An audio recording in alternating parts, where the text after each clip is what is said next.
Assalamualaikum warahmatullahi wabarakatuh. Saudara kaum muslimin yang dirahmati oleh Allah,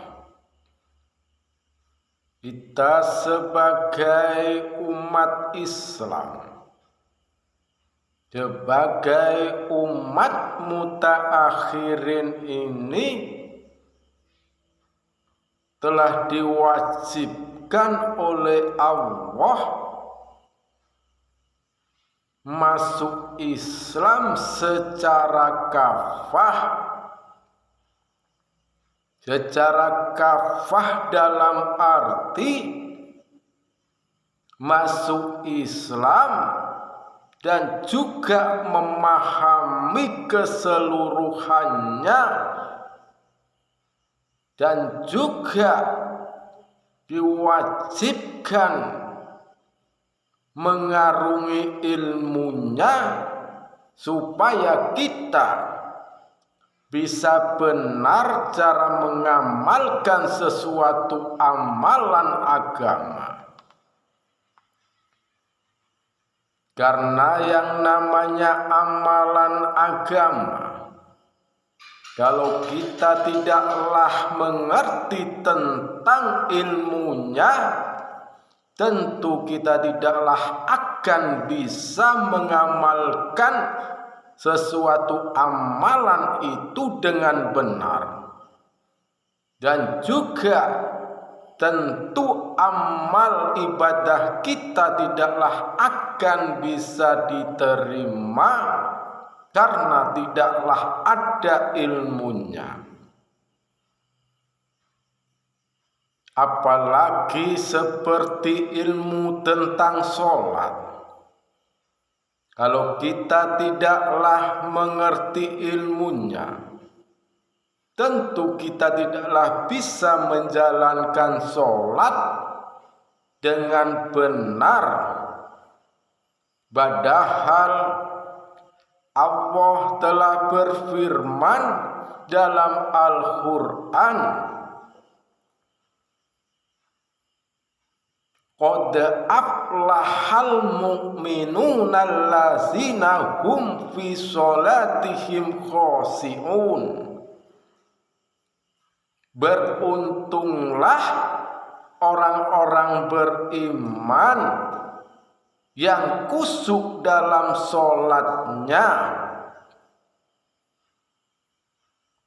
Dan Allah memberikan firman seperti ini, seperti apakah orang yang beruntung cara mengamalkan ibadah sholat, dan juga seperti apakah orang yang masuk kategori tentang sholatnya, yang masuk kategori orang yang beruntung.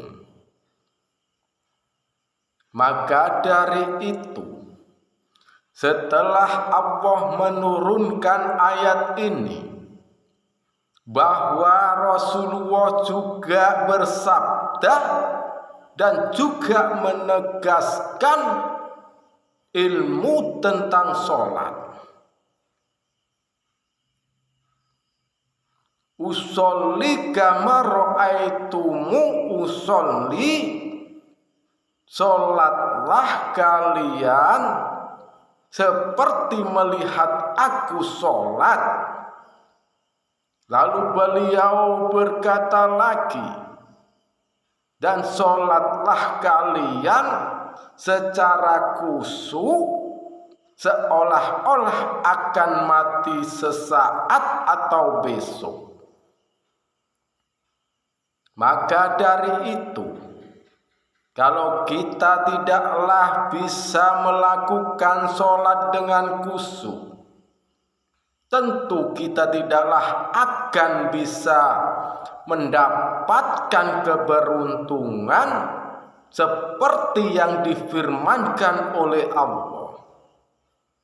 Dan juga yang jelas kita tidaklah bisa merasakan apa yang dijadikan oleh Allah masalah keberuntungan tentang sholat, apalagi masalah kenikmatannya dan juga kemuliaannya.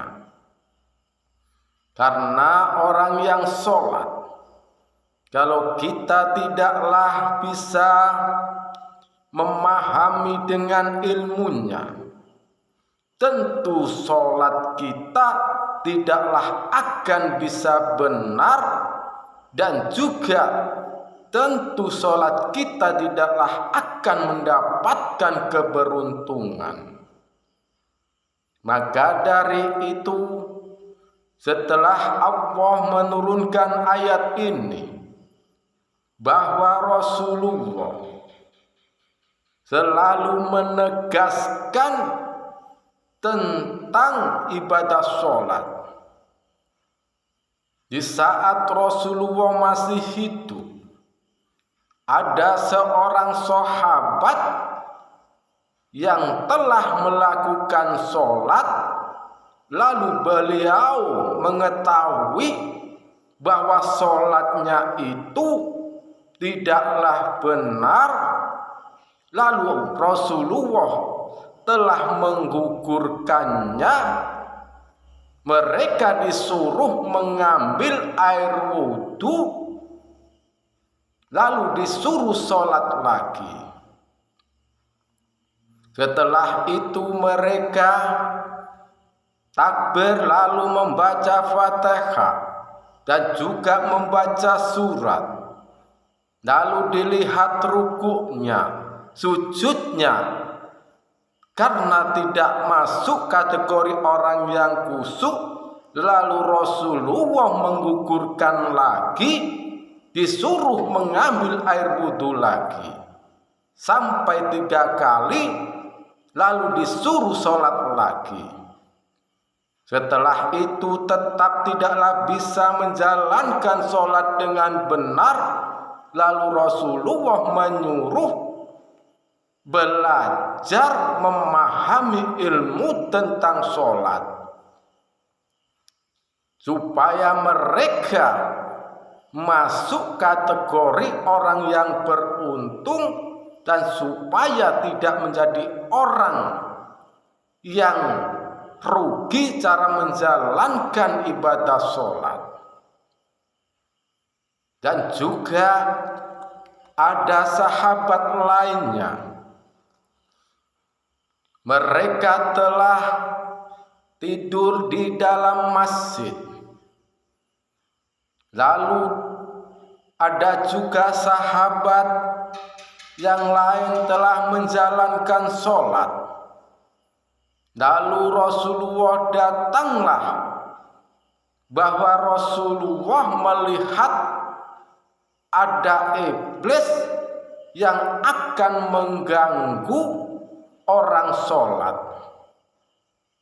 Lalu iblis ditanya, "Wahai iblis, kenapa engkau telah mengganggu orang yang sedang sholat? Sedangkan ada orang yang tidur, kenapa engkau memilih orang yang sedang sholat?" Karena bahwa iblis lebih berani dan lebih suka menggoda orang sholat, lantaran orang sholat itu tidaklah diilmui. Sedangkan orang yang sedang tidur, orangnya termasuk orang yang berilmu, dan juga tidurnya pun juga diilmuinya. Maka dari itu, kalau kita tidak rajin-rajin menimba ilmu, tidaklah mau berpikir membenari tentang sholat kita, tentu sholat kita akan sia-sia. Karena di akhirat nanti, di yaumul hisab nanti, di hari berbangkit nanti, bahwa manusia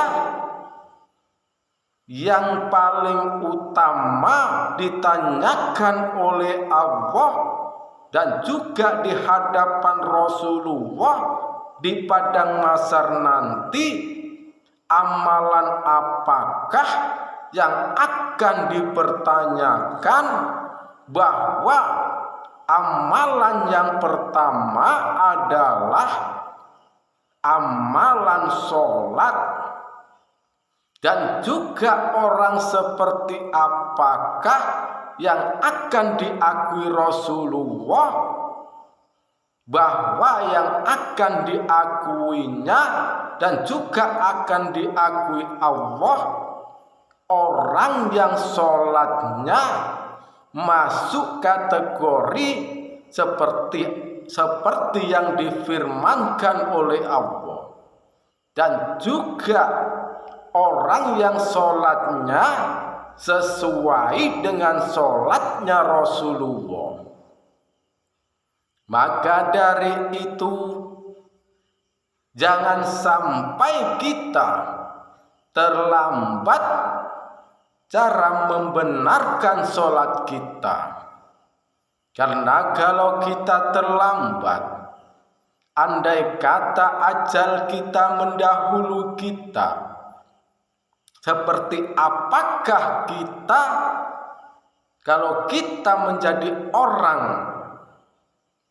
yang sangat rugi dan juga menjadi orang yang beramal tidaklah diterima, tentu kita akan menjadi orang yang cilaka.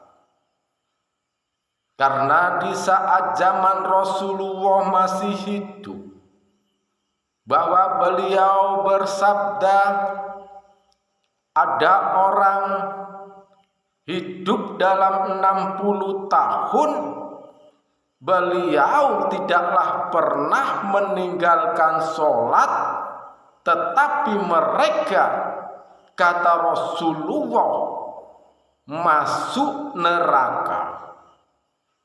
Lantaran apakah semua itu? Karena mereka menjalankan sholat tanpa diilmuinya, dan mereka seolah-olah sholatnya akan diterima, dan mereka seolah-olah bahwa sholat itu tidaklah membutuhkan ilmu, karena bahwa sholat kalau tanpa ilmu sudah jelas akan dikuasai oleh setan, dan juga bahwa sholat kita tentu tidaklah akan bisa merasakan seperti apakah nikmatnya orang sholat, dan juga seperti apakah kebesaran nikmat di saat kita bersujud kepada Allah. Tetapi kalau kita betul-betul mau mencari seorang guru, mau belajar, mau mengilmui tentang sholat kita, insya Allah bahwa sholat kita akan diterima, bahwa kita bisa menjalankan sholat itu dengan khusyuk. Karena melakukan sholat dengan khusyuk mustahil kalau tanpa mengerti ilmunya. Yang jelas seperti yang disabdakan Rasulullah, tentu sholatnya akan dikuasai oleh setan. Tetapi kalau kita mau mengilmui sholat kita, insya Allah sholat kita masuk kategori orang-orang yang beruntung, orang-orang yang difirmankan oleh Allah. Karena jikalau sholat kita masuk kategori seperti yang difirmankan Allah, tentu sholat kita tidaklah terasa berat, justru kita merasa bahagia dan juga bisa merasakan besarnya nikmat tentang sholat. Dan juga mungkin semakin rajin kita sholat, semakin tambah khusyuk kita merasakan sholat. Maka dari itu kita harus cepat-cepat sebelum terlambat, sebelum kita kedahuluan ajal kita. Mari kita cepat-cepat merubah bahwa sholat yang tanpa ilmu semua itu akan digoda oleh setan, tentu akan dikuasai oleh setan. Karena sholat yang mendapatkan perlindungan Allah, yang mendapatkan keberuntungan seperti yang difirmankan Allah, bahwa sholatnya itu sholat yang betul-betul diilmui, dan juga sholat yang secara khusyuk seperti sholatnya Rasulullah. Hanya sekianlah yang saya sampaikan. Semoga ada manfaatnya dan juga semoga ada hikmahnya. Bahwa saya sebagai sesama mukmin, saya sangat mencintai saudara semua dan juga sangatlah menyayanginya, karena bahwa semua ini adalah kewajiban sebagai sesama muslim. Jikalau tidaklah saya sampaikan bahwa nanti di akhirat nanti saya akan dituntut oleh saudara semua. Tetapi jikalau sudah saya sampaikan bahwa semua ini sudah lepas dari pertanggungan jawab, karena ini adalah suatu kewajiban dan juga suatu amal soleh, dan saya tidaklah mengharap apa-apa dari saudara semua. Yang saya harapkan hanyalah berkat dan ridho dari Allah demi menyampaikan kewajiban. Saya akhiri, assalamualaikum warahmatullahi wabarakatuh.